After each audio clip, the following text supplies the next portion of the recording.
ये उनकी लीडरशिप का कसूर है। जो उनके लीडर आज तक उनके वोट लेते रहे, वो लीडर सिर्फ ही वोट लेके जाके महलों में जाके सो जाते थे। उन्होंने कभी भी गरीब आवाम के बारे में सोचा नहीं। अगर पहाड़ियों को शेड्यूल ट्राइब्स में ऐड किया गया तो हम कोर्ट तक जाने के लिए तैयार हैं। और अगर हमें इंटरनेशनल कोर्ट ऑफ जस्टिस में भी जाना पड़ेगा, हम वहां भी जाएंगे। और अब पहाड़ियों को शेड्यूल ट्राइब देने से दुनिया की कोई ताकत नहीं रोक सकती। और अप्रैल के पहले हफ्ते में हमारे सारे पहाड़ी लोग जो जोरी डिस्ट्रिक्ट के अंदर, पुंछ डिस्ट्रिक्ट के अंदर, ओड़ी, करनाल, टंगडार और टीटवाल के अंदर रहते हैं, इन सबको पहाड़ी के जुमरे में लाया जाएगा।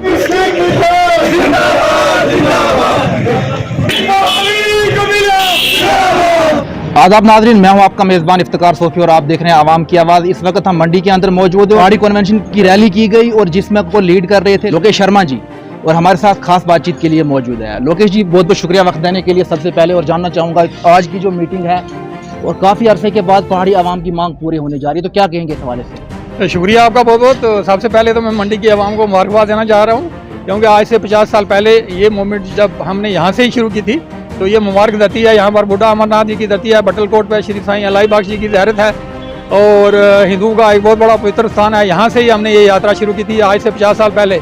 तो आज मुझे बड़ी खुशी हो रही है। हमारे साथी कुछ दुनिया फ़ानी को छोड़ के चले गए, लेकिन हम अभी जिंदा हैं, ये भी ऊपर वाले की बड़ी हम पे मेहरबानी है, शफकत है। तो मैं सबसे पहले मंडी की आवाम को मुबारकबाद देता हूँ। उसके बाद जितने भी हमारे 18 लाख पहाड़ी लोग हैं उनको मुबारकबाद देता हूँ कि जो हमारी 50 साल पहले एक मूवमेंट चली थी पहाड़ियों को शेड्यूल ट्राइब दिलाने की, वो यहाँ पर पूरी हो चुकी है। अब पहाड़ियों को शेड्यूल ट्राइब मिल चुका है। चंद दिन पहले हमारी स्टेट गवर्नमेंट ने, हमारे स्टेट के लेफ्टिनेंट गवर्नर ने हमारी फाइल को यहाँ से रिकमेंड करके भेज दिया था। 89 में भी हमारी फाइल गई थी, उस वक्त हम नंबर 1 पर थे, लेकिन उसमें उस समय लिखा हुआ था पहाड़ी स्पीकिंग पीपल, जिसकी बिना पर वो हमारी फाइल रिजेक्ट हो गई। अब हमारी फाइल को पहाड़ी स्पीकिंग के बजाय पहाड़ी एथनिक पीपल करके भेज दिया गया है।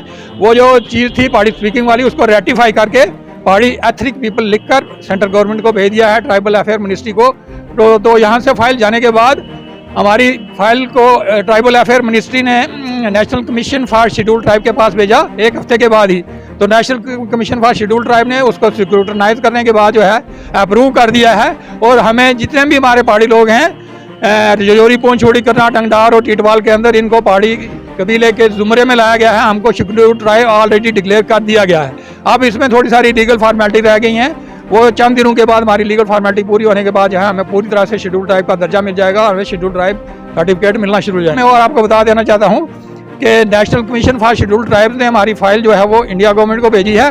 चंद ही दिनों में जब हमारी इंडिया की कैबिनेट बैठेगी, कैबिनेट का अप्रूवल मिलेगा। इसको कैबिनेट का अप्रूवल मिलेगा क्योंकि बीजेपी गवर्नमेंट बहुत सीरियस है कि पहाड़ियों को शेड्यूल ट्राइब मिले। हमारे होम मिनिस्टर साहब भी आए, उन्होंने भी कहा था, हमारे प्राइम मिनिस्टर साहब ने लाल किले से ये कहा था कि मैं पहाड़ियों को पूरी तरह से देख रहा हूँ, पहाड़ी कौम है, इसका मुझे पूरी तरह से ख्याल है। उन्होंने लाल किले से ये बात कही थी। और जो हमारे स्टेट के बीजेपी के प्रेसिडेंट हैं वो भी बड़े सीरियस हैं कि हमारे पहाड़ियों को शेड्यूल ट्राइब मिले। तो ये फाइल हमारी जानी है कैबिनेट के अप्रूवल के लिए। कैबिनेट का अप्रूवल होने के बाद इमीडिएटली ये जाएगी पार्लियामेंट में। उसमें लोकसभा में बिल पेश होगा, लोकसभा में बिल पर डिस्कशन होगी, डिस्कशन होने के बाद शाम को वोटिंग होगी, वोटिंग होने के बाद वहाँ पर बीजेपी की मेजॉरिटी है, वहाँ पर हमारा बिल पास हो जाएगा। उसके बाद ये राज्यसभा में जाएगा, राज्यसभा में भी बीजेपी गवर्नमेंट की मेजॉरिटी है, वहाँ पर भी डिस्कशन होने के बाद, वोटिंग होने के बाद ये बिल पास हो जाएगा। उसके बाद हमारे प्रेसिडेंट ऑफ इंडिया हैं, उनके पास जाएगा असेंट के लिए।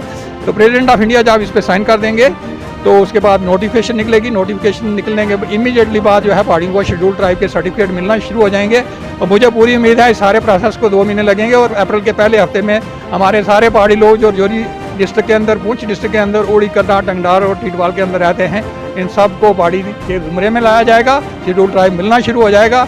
एक बार फिर मैं पहाड़ी अवाम जो हमारे 18 लाख पहाड़ी हैं उनको भी मुबारकबाद देता हूँ। और उनकी तरफ से इंडिया गवर्नमेंट का, नरेंद्र भाई मोदी जी का, अमित शाह जी का और पर्टिकुलरली स्पेशली खासकर श्री रविंद्र रैना जी का, जिन्होंने दिन नहीं देखा रात नहीं देखा, पिछले 2 सालों के वो हर पहाड़ी के घर के, चाहे वो ओड़ी का इलाका हो या टीटवाल का इलाका हो या नीलम वैली हो या पुंछ का बालाकोट का एरिया हो या सलोत्री का गांव हो या दगवार का लास्ट मलदयाला में भी गए। उन्होंने जाके पहाड़ियों के घरों में देखा कि पहाड़ियों की कितनी खस्ता हालत में पहाड़ी लोग रह रहे हैं, कितनी गुरूद में रह रहे हैं, इनके पास 2 वक्त का खाना नहीं है। वो भी तो कहते हैं जो दूसरी एसटी गुजर बरादरी के हमारे भाई हैं, उनका भी कहना है कि हमारे पास भी जूते नहीं हैं।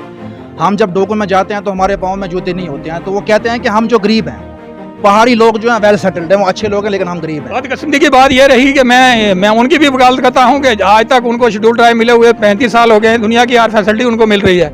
यह उनकी लीडरशिप का कसूर है। जो उनके लीडर आज तक उनके वोट लेते रहे, उनको ये गवर्नमेंट की स्कीमें उन तक पहुंचानी चाहिए थी। उनके लीडर सिर्फ ही वोट लेके जाके महलों में जाके सो जाते थे, उन्होंने कभी भी गरीब आवाम के बारे में सोचा नहीं। तो ये उनकी लीडरशिप की गलती है। तो हम ये इंडिया गवर्नमेंट से, यहाँ की गवर्नमेंट से, एलजी गवर्नमेंट से और यहाँ की डिस्ट्रिक्ट एडमिनिस्ट्रेशन से गुजारिश करेंगे कि ट्राइबल्स के लिए, चाहे वो पहाड़ी हो चाहे वो गुजर हो, जो भी स्कीम आती है उन तक पहुंचनी चाहिए, उसका बेनिफिट उनको मिलना चाहिए। हम उनकी भी वकालत कर रहे हैं, वो भी हमारे भाई हैं, हमारा खून उनका खून एक ही है, हम एक ही इलाके में रहते हैं, हम में कोई डिफरेंस नहीं है, हम भाई हैं, हमारा एक ही कब्रिस्तान है, हम एक ही जगह पर रहते हैं। हमारा एक आखिरी सवाल जानने की कोशिश करूंगा, क्योंकि आपके पास वक्त की बहुत किल्लत है। एक साइड से चल रही है धन्यवाद यात्रा और दूसरी साइड से जो चल रही है कश्मीर वैली में एसटी बचाओ यात्रा, तो इस हवाले से क्या मैसेज आएगा आवाम को? मुझे बड़ा दुख हो रहा है कि एक कमेटी जिसको 30 साल 35 साल से पहले शेड्यूल ट्राइब मिल चुका है, उनके हजारों के हिसाब से लोग जो हैं वो IAS अफसर, IPS अफसर, तहसीलदार, अलग अलग डिपार्टमेंट में ऑफिसर बन चुके हैं, दुनिया भर का बेनिफिट ले रहे हैं। और आपको एक और मैं मजे की बात यहाँ पर पहुँचा देना चाहता हूँ कि हमारे पहाड़ियों को शेड्यूल ट्राइब सिर्फ रजौरी और पुंछ के मिलने वाला है। सिर्फ रजौरी डिस्ट्रिक्ट वालों को मिलेगा, पुंछ डिस्ट्रिक्ट वालों को मिलेगा, उड़ी, करना, डंगडार और डीडवाल वालों को मिलेगा। लेकिन जो हमारे गुजर भाई हैं, वो चाहे जम्मू के अंदर रहता है, चाहे उधमपुर के अंदर रहता है, चाहे श्रीनगर के रहता है, जम्मू कश्मीर के जितने 20 डिस्ट्रिक्ट हैं उनमें उनको बेनिफिट मिल रहा है। वो सभी जगहों पर एंजॉय कर रहे हैं, सभी जगहों पर जो है वो उनको गवर्नमेंट जॉब मिल रहे हैं, सभी जगह पर उनको रिजर्वेशन मिल रही है। तो वो तो कहते हैं अगर पहाड़ियों को शेड्यूल ट्राइब्स में ऐड किया गया तो हम कोर्ट तक जाने के लिए तैयार हैं। वो अगर कोर्ट तक जाएंगे तो कोर्ट में आपको ये बता दूं, हिंदुस्तान के आर्टिकल 14 में राइट टू इक्वालिटी है। राइट टू इक्वालिटी में सभी लोग बराबर हैं, उनको पूरा हक है कोर्ट में जाएं, जिस कोर्ट में वो जाना चाहते हैं हम उनका समर्थन करते हैं कि वो कोर्ट में जाएंगे। अगर वो कोर्ट में जाएंगे, हम भी कोर्ट जाएंगे, हमारे लिए भी कोर्ट के दरवाजे खुलेंगे। हमारे भी बहुत सारे वकील जो हैं हाई कोर्ट में, सुप्रीम कोर्ट में बैठे हुए हैं, और अगर हमें इंटरनेशनल कोर्ट ऑफ जस्टिस में भी जाना पड़ेगा हम वहां भी जाएंगे। और आप पहाड़ियों को शेड्यूल ट्राइब देने से दुनिया की कोई ताकत नहीं रोक सकती। हमारे खून का आखिरी कतरा पहाड़ियों के लिए कुर्बान करने के लिए तैयार हैं। हम अपने बच्चों को कुर्बान कर देंगे, लेकिन पहाड़ियों को शेड्यूल ट्राइब से महरूम नहीं होने देंगे। चलिए, बहुत बहुत शुक्रिया। ये हमारे साथ बातचीत कर रहे थे पहाड़ी लीडर लोकेश शर्मा जी। कुछ अहम सवालात पे जो है बातचीत की गई, और आप देखते रहे आवाम की आवाज़। दीजिए मुझे इजाज़त। अल्लाह हाफिज़।